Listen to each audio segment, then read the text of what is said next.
大家好，我係徐立賢，歡迎嚟到跨事博弈。你係咪都覺得而家啲 AI 答案引擎好似 Perplexity 咁，好方便，好有效率？想揾咩資料，唔使再好似以前用 Google 咁，要喺一大堆網頁連結入邊慢慢揀，而係直接俾個答案你。聽落好似係科技進步，係好事嚟㗎，可謂係互聯網嘅理想進化形態。呢個就係市場上或者話我哋大部分用戶嘅共識。但如果我同你講，你每一次覺得好方便嘅時候，其實都係喺為互聯網呢座金礦釘上棺材板嘅最後一粒釘呢。呢場表面上係 Cloudflare 同 Perplexity 之間嘅技術罵戰，實際上係一場關於邊個有權喺互聯網呢具屍體上面墜走最後一口肉嘅戰爭。要明白呢場仗嘅本質，我哋要翻去互聯網最開頭嘅一個脆弱嘅社會契約。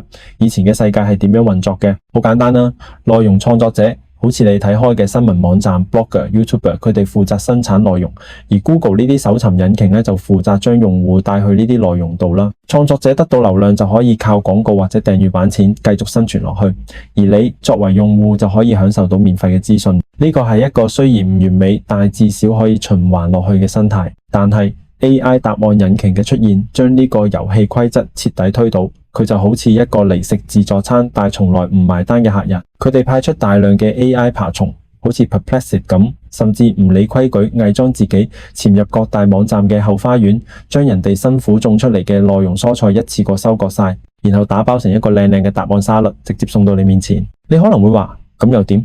我作為用戶得到答案咪得咯，我理得佢啲菜喺邊度嚟？呢個就係問題嘅核心，亦係最多人嘅盲點。你以為你係賓客，但喺呢個新遊戲規則入邊，你嘅注意力，你本應貢獻俾內容創作者嘅廣告瀏覽、訂閱費用，已經被 AI 呢個中間人全部抽乾。你得到咗即時嘅答案，但代價係咩？代價就係原本種菜嗰班人，因為冇水冇養分，慢慢就會餓死。當農夫都死晒，你覺得仲邊度有新鮮蔬菜？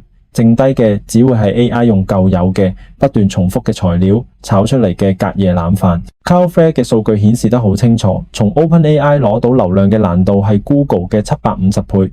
Anthropic 更加係3萬倍，呢個唔係危言聳聽，而係一個血淋淋嘅事實。流量呢條生命之河已經唔再流向內容嘅源頭，所以 Cloudflare 今次企出嚟鬧人，你以為佢係正義使者？佢更似係舊秩序嘅大地主，見到新嚟嘅掠食者想搶地盤，於是就想喺廢墟之上建立一套新嘅收費規則，以後無論係邊個想入嚟攞料，都要先同佢呢個新守門人交過路費。而 Perplexity 呢，佢哋就代表緊嗰股最殘酷、最有效率嘅新資本力量，得到貝索斯同 Nvidia 嘅加持。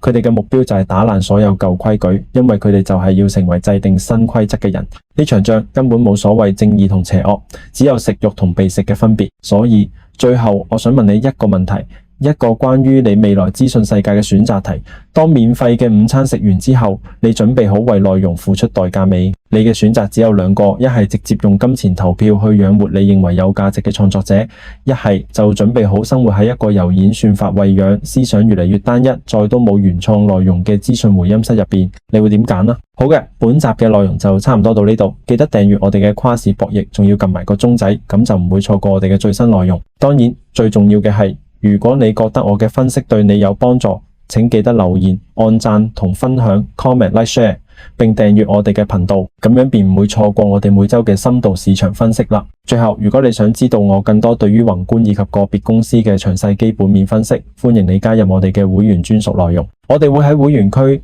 提供更深入、更具體嘅分析，連結就喺下方嘅資訊欄。本集嘅跨事博弈就到呢度，我係徐立賢，我哋下次再見。